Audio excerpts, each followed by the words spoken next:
All right, that's good news. Scott McFarland with the late-breaking developments for us out of Washington. All right, very weird, but okay, I've reacted to this before, Cash.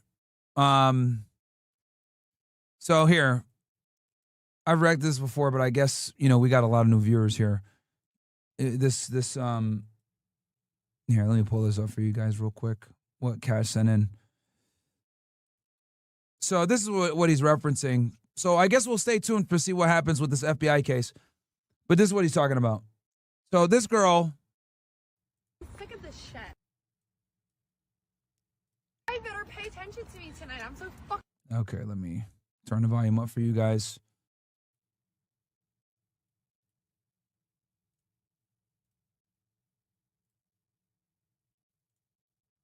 I better pay attention to me tonight. I'm so fucking sick of this shit. Oh my god. Touch a boob, buy a drink. I mean, it's like very fucking simple.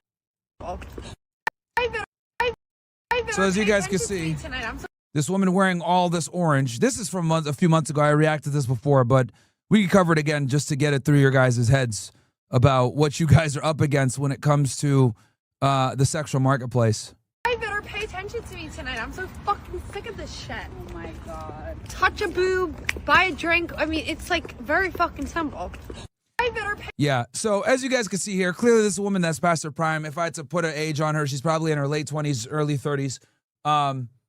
Probably somewhere from the Northeast from the way that she's speaking. She sounds like she's from Philly or Pennsylvania with her accent. Pay attention to me tonight. I'm so fucking sick of this shit. Oh my god. Touch a boob, buy a drink. I mean, it's like very fucking simple. Yeah, she sounds like she's from Pennsylvania. But either way, so what have I told you guys, bro? This is the world that we're in now, right? This is the world that we're in.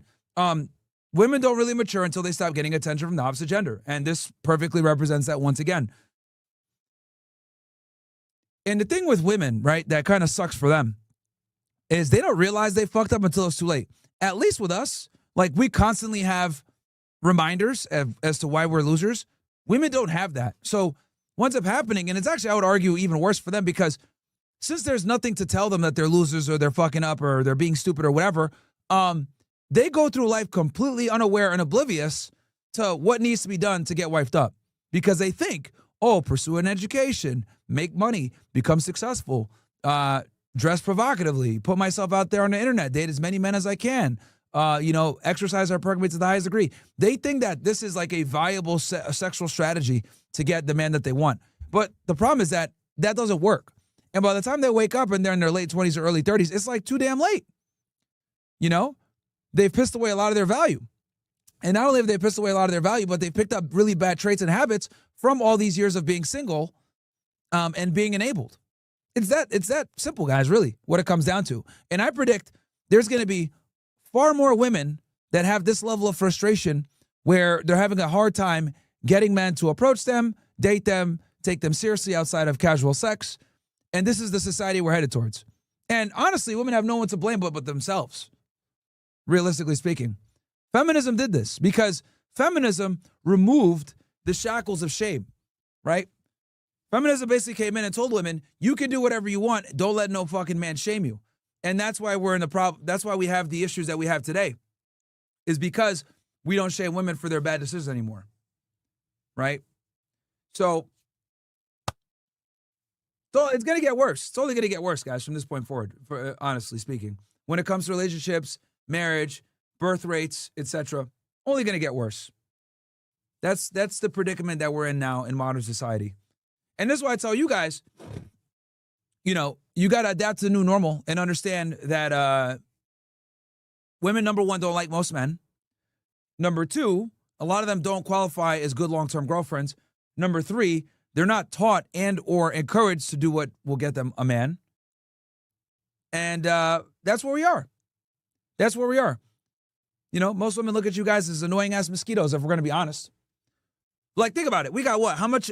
We got like what? 3,000 plus you guys in here now at this point, right? We got around 3,000 y'all in here between all the platforms. Think of it this way. Like, 2,800 of you guys, women don't want to fuck with y'all at all. Like, let that sink in, bro. Say that again. Let that sink in. There's like 3,000 of you guys here. We just started the broadcast, right? Something like 28 to 2,900 of you guys are invisible to women. right? The staggering majority of you guys are invisible to women. Even this little small sample size of guys that are red pill aware. Average men get zero fucking respect or acknowledgement from women. That's the new normal, my friends. And I predict it's only going to get worse. As the internet becomes more and more accessible to everybody, as the sexual marketplace continues to be more and more globalized, it's going to ostracize more and more men from the sexual marketplace. Why is a girl going to deal with you in fucking Topeka, Kansas, when some guy from LA is hitting her up on Instagram? Right? As you guys know, the other day, Fresh had was talking about Kevin Durant, right? And how Kevin Durant was seeing this girl that he's currently seeing right now, whatever the fuck, right? And she knew all these details about him. Fresh showed me her Instagram, bro, nothing special. Regular ass chick with a couple hundred, maybe 1,000, 2,000 followers. But she dated Kevin Durant. Out of nowhere. But this is the new sexual marketplace, guys. Average women, right? Average ass girls have access to top tier dudes. And that has drastically changed the landscape to against your favor. And guys always say, oh, Myron, that's just girls that you're talking about in Miami. That's not true. That's just the Miami girls you're around. Bro, how many times have you guys seen a lot of these thoughts that come on the show that act crazy? They're not from here, bro. They come here from other places. What you see in your little shitty hometown is that's not representative of how women behave in general.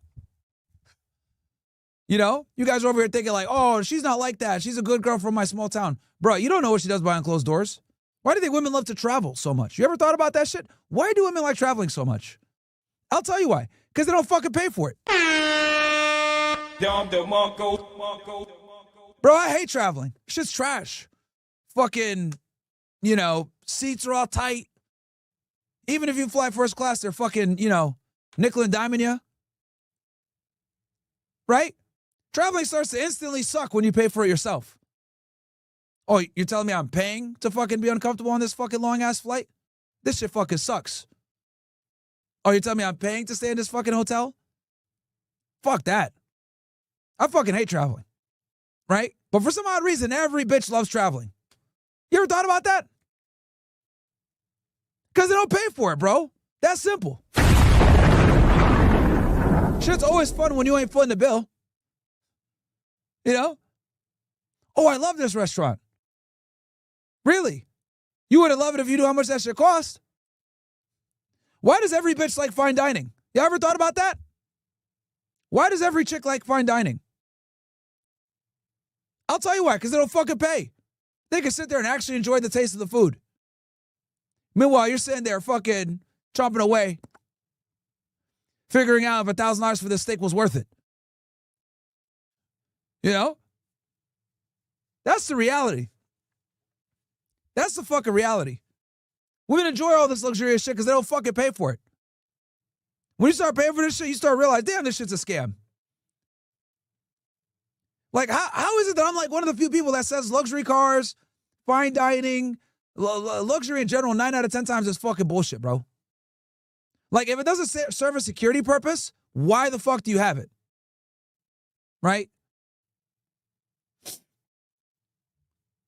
That's the only time I'll compromise and say, okay, luxury is good. When there's like a safety component. For example, you guys know I live in a condo. I got a lot of niggas that hate me, right? So it's good to have security downstairs and shit. Cool. Then the luxury is worth it because now we have a safety element that's being handled. But if safety isn't an issue, bro, fuck that. It's all a scam. It's all a fucking scam. So yeah, anyway. Yeah, I've always found it very interesting how women like all these luxurious things, but it's because they don't pay for it, bro. When you start paying for shit, you start to instantly say, what the fuck is this? Right? So, but yeah, this is where we are, guys. You know, this is where we are as a society. And I predict it's only gonna get worse and worse and worse, man. Because women ain't lowering their standards. I'll tell you how that. You guys seen them on the show. These chicks are fucking delusional. Hey, are you gonna lower your standards? No. Okay. Bam. There we go. So, it is what it is. They're not lowering their standards. So it is what it is.